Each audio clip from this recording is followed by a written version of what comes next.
तुम्हाला माहीत आहे का, जुनी न्यायदेवता बदलून नवीन न्यायदेवता का प्रस्थापित करण्यात आली?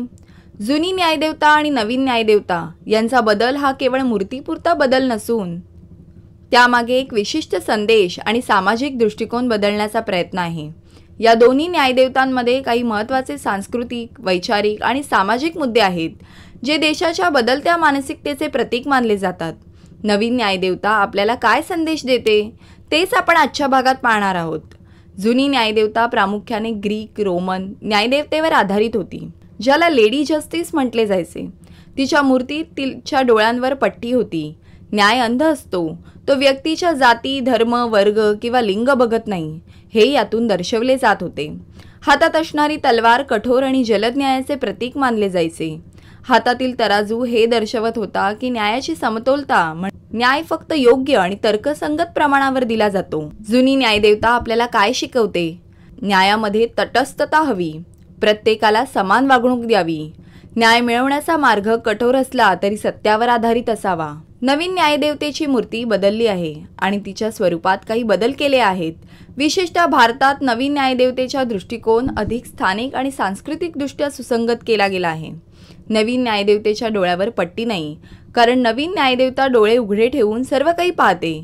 याचा अर्थ असा की न्याय करताना केवळ नियमांवर आधारित न्याय न करता वास्तविक परिस्थिती, भावना आणि मानवतावादी दृष्टिकोन यांचा विचार करणं महत्त्वाचं आहे. नवीन न्यायव्यवस्थेने भारतीय पोशाख परिधान केला आहे, जी पाश्चिमात्य रूपापेक्षा अधिक भारतीय परंपरेशी जोडलेली वाटते, जी भारतीय न्यायव्यवस्थेच्या स्वायत्ततेचे प्रतीक आहे, जिच्या हातातही तराजू आहे, कारण न्यायामध्ये समतोल राखण्याचा सिद्धांत अजूनही महत्त्वाचा आहे. नवीन न्यायदेवतेच्या हातात तलवारीऐवजी पुस्तक आहे, कारण पुस्तक भारतीय संविधानाचे प्रतिनिधित्व करते, ज्यावर भारतीय न्यायव्यवस्था आधारलेली आहे. समाजाला न्याय, कायदे आणि हक्कांबाबत शिक्षित करणं ही न्यायव्यवस्थेची नवीन भूमिका आहे. नवीन न्यायदेवता काय शिकवते? न्यायामध्ये मानवी मूल्य आणि व्यावहारिकता विचारात घ्यायला हवी. स्थानिक परिस्थिती आणि समाजाची गरज यांचा न्याय करताना विचार करणं महत्त्वाचं आहे. फक्त कायद्यातील तांत्रिक बाबींवर भर न देता समाजातील वास्तविक समस्यांवर न्याय मिळवणे महत्त्वाचे आहे. आता जुनी आणि नवीन न्यायदेवतेतील फरक आणि संदेश आपण समजून घेऊ. नंबर 1. जुनी न्यायदेवता तटस्थ होती, पण नवीन न्यायदेवता तटस्थतेसोबतच मानवतेकडे झुकते. नंबर 2. जुनी न्यायदेवता अधिक सार्वत्रिक होती, तर नवीन न्यायदेवता भारतीय मूल्य आणि सांस्कृतिक परंपरेशी जुळवून घेत आहे. नंबर 3. जुनी न्यायदेवता अंध होती, पण नवीन न्यायदेवता जाणीवा जागृत ठेवून न्याय करणार. हा बदल देशाला न्यायाविषयीचा कसा वेगळा विचार करायला लावेल ते आपण आता पाहू.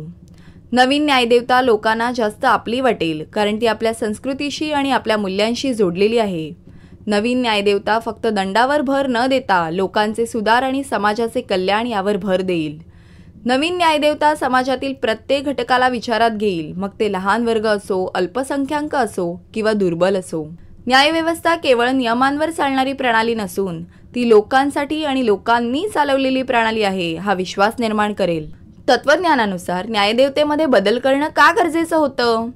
समाज जसा बदलतो तशी न्यायव्यवस्था आणि तिच्या प्रतिकात्मक गोष्टींमध्येही बदल होणं गरजेचं आहे.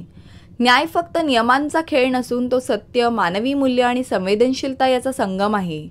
सांस्कृतिक जाणीव आणि समाजाची गरज लक्षात घेऊन न्यायव्यवस्थेचा विकास होणं महत्त्वाचं आहे.